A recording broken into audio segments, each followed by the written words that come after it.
Well, hello everyone. Welcome to Horror Reviews. I'm trying a new format here. Uh, Going on the StreamYard because I'm sure I know it's stuck with the show for a while. It's understood that I get massively frustrated with the streaming software and all the bugs and clicks and that kind of nonsense.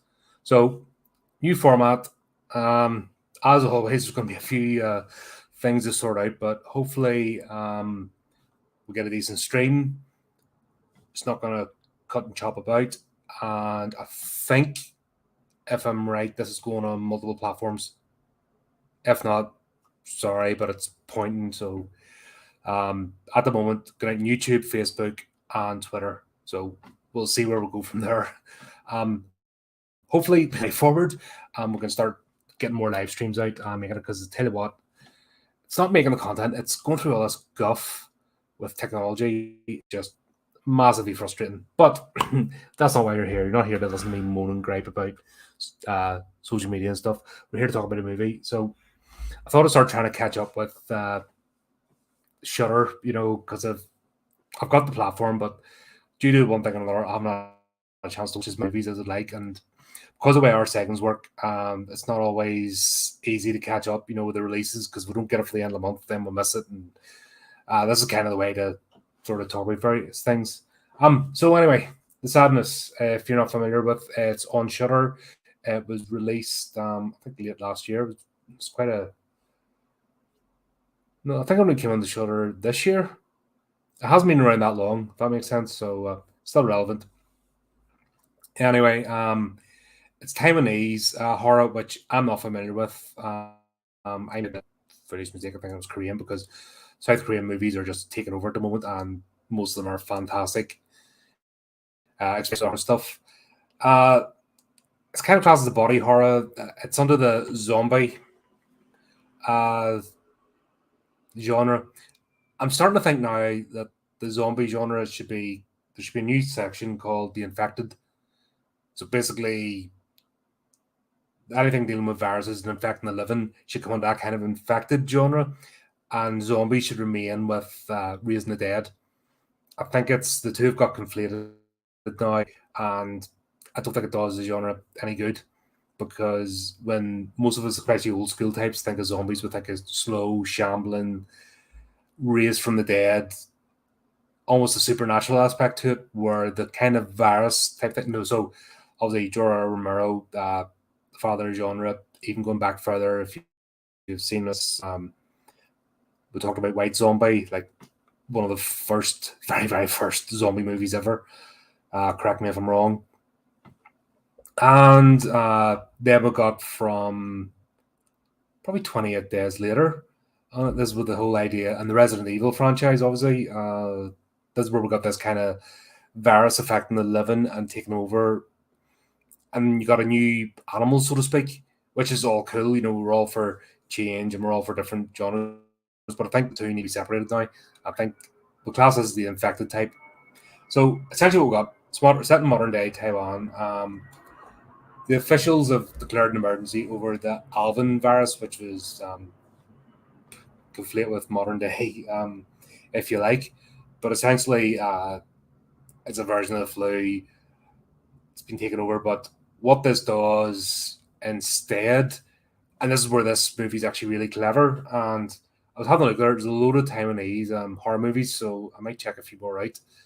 If this is anything to go by, start off with, really enjoyed this movie. It's proper disturbing. A lot of the zombie genre, infected movies are very cliche now.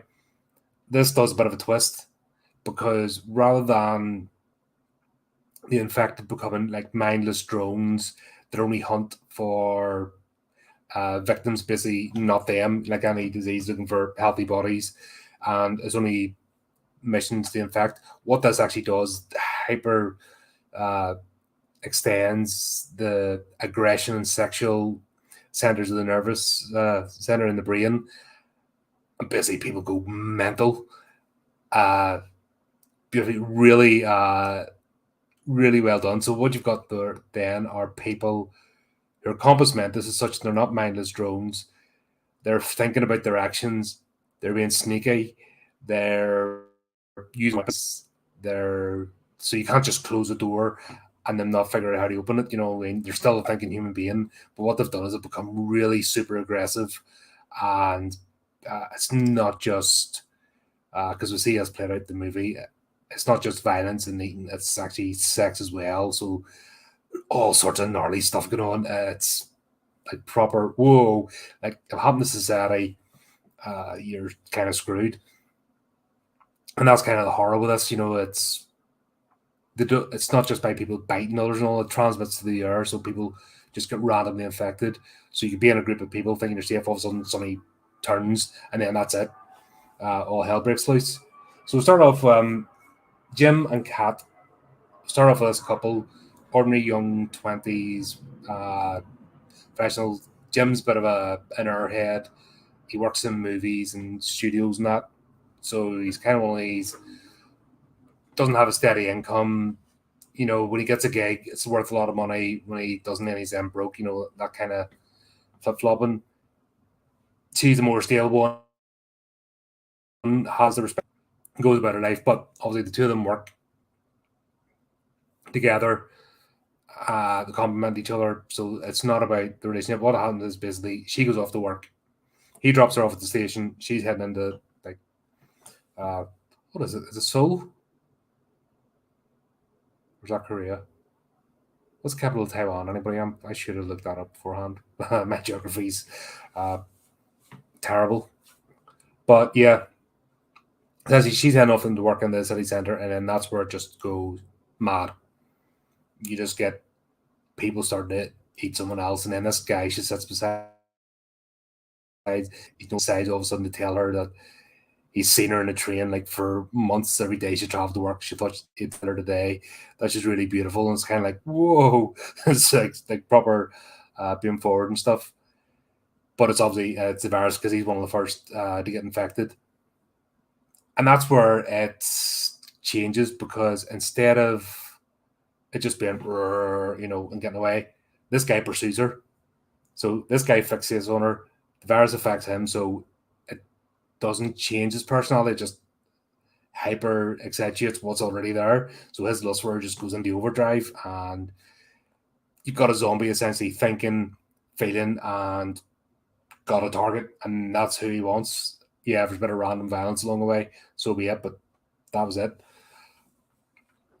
So there's kind of two storylines with this movie. You've got Kat's, and that's her from the train. Everything goes mad. She's trying to get away. And you've got Jim, and basically quiet neighborhood. Everyone's super polite to each other, goes about their business. And his neighbor, he gets infected, and then he goes from Mr. Flip's sake. Anyway, his neighbor goes mad and decides he's gonna have at him.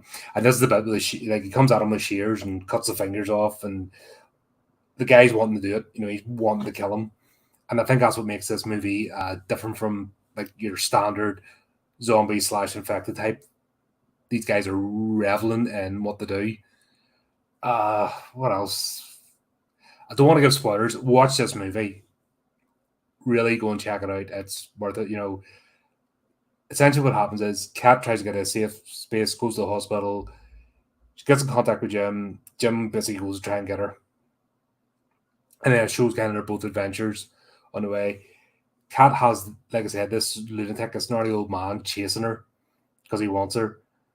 And he's not letting up. So he's got a plan. Doesn't matter who they come across. He's clever and thinks his way through it. Jim, the other way, is trying to get through, and more people are becoming infected. One of the strangest scenes is there's this group of kids. They're all infected in this basketball court. And they've got a guy, and they're ramming his bits against one of the goalposts. And Jim runs in to save him, but it turns out the guy they're doing it to is infected as well, and he's enjoying it. And he's like, "Why'd you stop for him? Enjoying this?" And you're just kind of like, "This is not normal." So this movie turns the whole genre up on its head, and that's what makes it so fun. It's just it just revels in human debauchery. This is civilized society, because I think that's the biggest thing about horror is everyone's afraid of civilized society coming apart at the seams, and everything that's been built up over a millennia just out the window. and almost back to like clubbing each other over the heads. That's where these movies have their pull. But like I said, what makes this difference is these guys are thinking, so they will carry guns as well. Have somebody giving the safety announcement, the public service announcement warning, then he just starts going off one, you're all gonna die and you're gonna eat dogs and you're gonna do this and and you're just like, that's mental. What's supposed to be the calm and reassuring voice? Go and do this in emergency. He gets infected, so his thing is the call of the tannoy, just wind everybody up. So everyone's terrified, don't know what the hell's going on. Absolutely brilliant. A lot of fun. What else do I have? Yeah, the big thing is Cat in the hospital. They all think they're safe.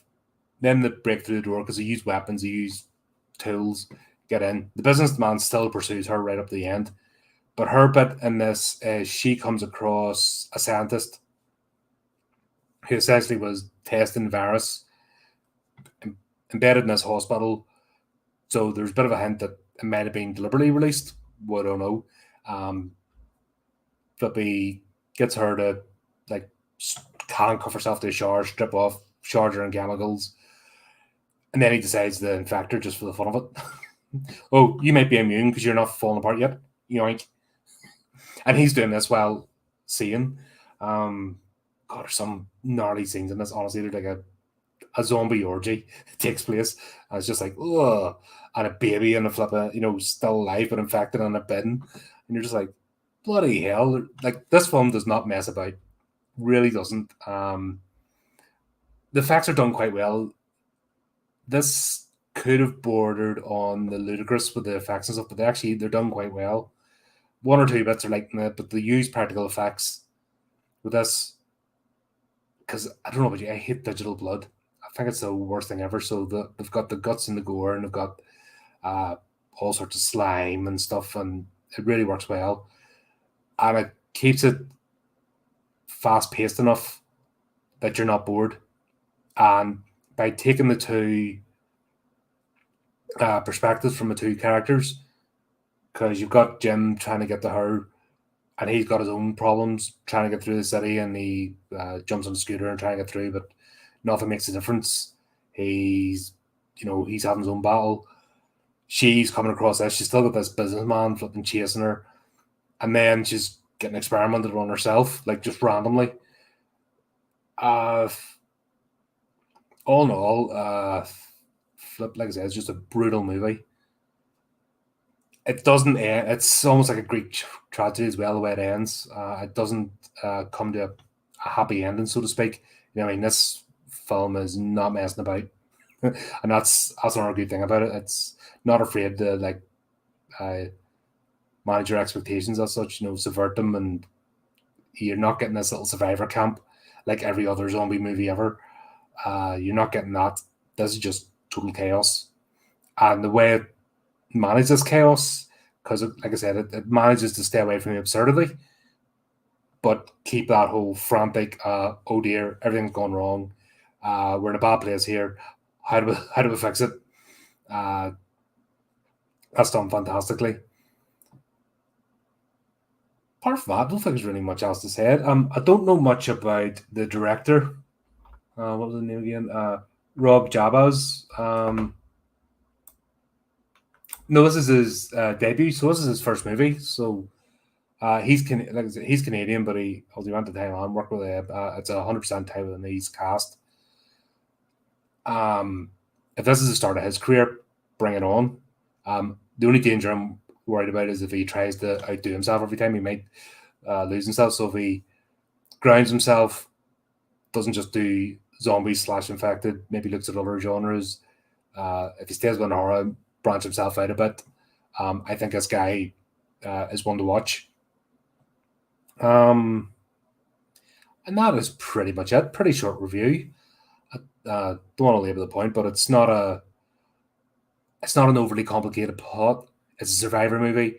A couple who've been separated, just going about their day. This mad situation happens, and they try to get together again, and then all the stuff in between.